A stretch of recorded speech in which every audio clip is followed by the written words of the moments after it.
Welcome to my channel. अस्सलामुअलैकुम। आइए जानते हैं नाजिया नाम के मायने उसकी तफसील। हमारा आज का बेबीज़ गर्ल्स नेम है नाजिया।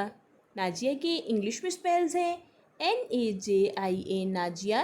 ये एक इस्लामिक नेम है और लड़कियों के लिए रखा जाता है ये नाम नाजिया।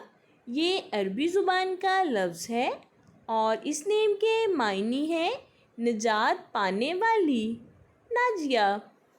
इस नेम की तफसील है नाजिया अहमद, नाजिया हैदर।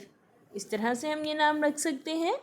आप भी अपने नाम का मायने जानने के लिए कमेंट्स में अपना नाम लिखें और मायने जानिए।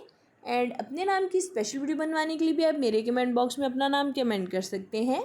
And please like the video, subscribe my channel. Okay dears, फिर मिलेंगे न्यू नेम न्यू वीडियो के साथ। अपना ख्याल रखिएगा, दुआओं में याद रखिएगा। अल्लाह हाफिज़।